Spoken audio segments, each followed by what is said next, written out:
think I didn't realize it, when I was there at Samford, what exactly I was coming away with. But I think now you look back, you think you really were nurtured, you were taken care of, and in such a way that you feel like you really came out a more positive person at the end of the day. Jeff Stevens, class of 2004. As time passes, I'm more grateful for being, frankly, in a safe environment that I could grow intellectually and keep me focused on spiritual matters as well. It's really easy to get distracted when you're in college, and when I look back, having that spiritual foundation was very helpful. Sylvia Snider Young, class of 1983. It's such a fabulous place. Beautiful setting, buildings everywhere, new buildings being built, and they make you behave somewhat there. Mickey Newsome, class of 1962. Going to a solid, just wonderful place there at 800 Lakeshore Drive was really important for me. God, I feel, shaped my character and who I am through that beginning, that foundational experience there. Mark Cottingham, class of 1983. From the very beginning, my parents preached to me, you've got to get a college diploma. That was drilled into me as a child. I grew up in the area affectionately known as the Redneck Riviera, which is Gulf Breeze, Florida. We're more like South Alabama than Florida. I was a student at another university in South Alabama, but I began to wrestle with a call to ministry. You've got to get a diploma, and you'll be much better off because of it. My dad and I drove up to Samford, and I was so impressed with the career fair. The lady who actually toured me through the campus ended up being my big sister in the sorority, and I was so impressed by the warmth and the outreach that there was no other choice for me. So I went and actually played a baseball game at John Carroll High School, and I didn't know it at the time, but the Samford's baseball coach was there, and I had the game of my life, and I really probably impressed him more than I should have. I think it was 5 for 5, hit a home run, had 2 doubles. So he went up to me after the game and said, have you ever thought about playing collegiate baseball or Samford University? My dad suggested that I speak with Brother Bob.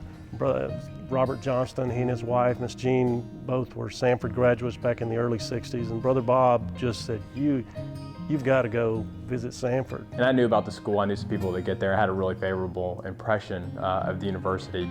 And so just I started that conversation, went and saw the school. Of course, it was amazing. And then got to know some people there and was really impressed and just sort of took it from there. I literally walked into Samford day one, and except for the girl who toured me on college fair day, I didn't know anybody. So I saw that as a real exciting opportunity and a new growth opportunity. You only had a handful of buildings. Yeah. It was mostly mud and gravel, not much grass and trees. Obviously, Samford looks different now. There's a lot more buildings, a lot of construction that's happened over the years. Beautiful facilities, new buildings, new programs, continued to see great students and engaged faculty. It's not even hardly recognizable. It's such a fabulous place. Beautiful setting, buildings everywhere, new buildings being built. Clearly the academics are continuing to excel, and the student life felt like a totally different environment.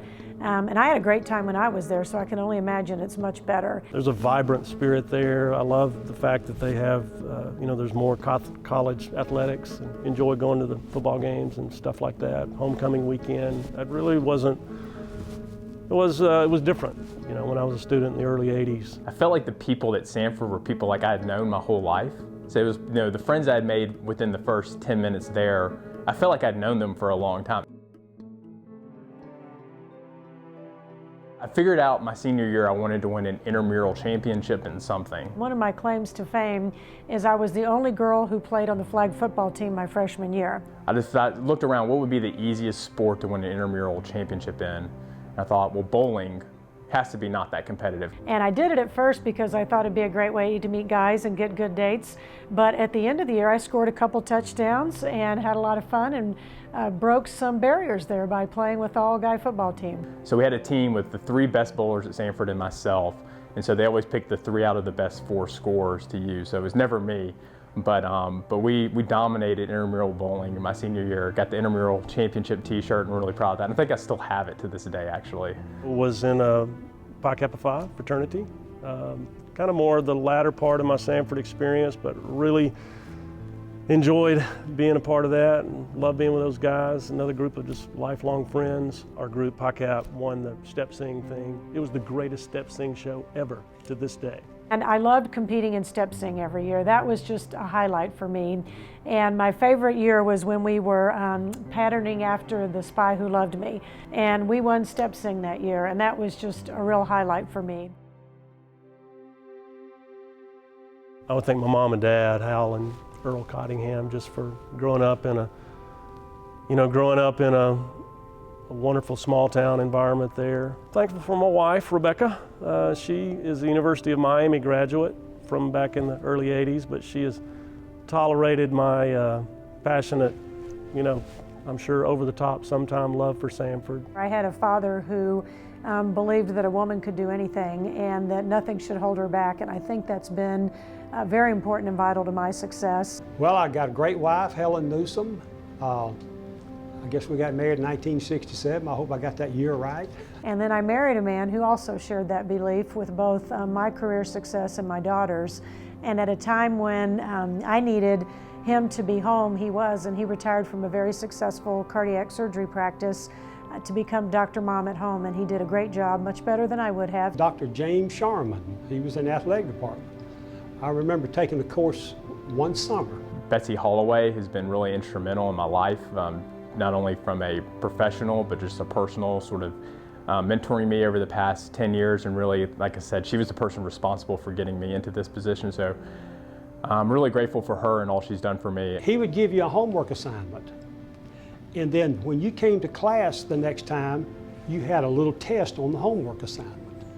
That forced you to be aware of what that homework assignment was about. You had to study a little bit. I've been very pleased to have two wonderful daughters who are academically oriented, love sports, and have a great social set. And my thrill for my daughters is how well balanced they are and how spiritually grounded they are. And I think he was one of the best teachers I had, just by he gave you a test on the homework every day. And I thought he was the only one that did that. I'll always remember that. Dr. Don Wilson took over the head of the public administration department when I was there, and he was very influential in helping me apply for postgraduate scholarship money. So he took a personal interest in my career. And then I really liked Jim Brown. He was one of the favorite teachers. Thankful for strong mentors that really poured into my life through the years, whether it be Brother Sandifer at my home church growing up, Brother Bob Johnston and his wife, Ms. Johnston, Jean Johnston, who, Brother Bob, as I mentioned, really encouraged me to consider Samford. Very thankful for that. And I've had a great life, and Samford has certainly been a big part of it. I think the first reaction was, I don't deserve this, because I know so many people, even when I was at Samford, that are out doing amazing things.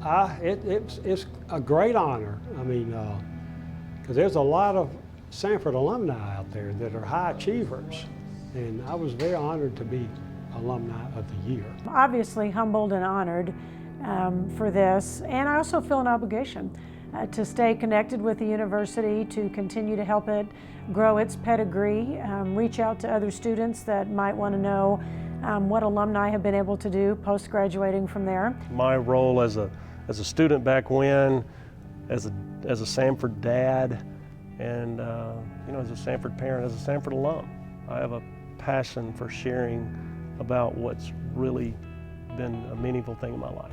When I tell people I'm from Samford now, I'm really proud of that, because I know what it means to me to be able to tell people that. So, everywhere I go out, people joke that I always talk about I'm the guy from Samford University. I'm always trying to get people to go onto campus when they come visit the city.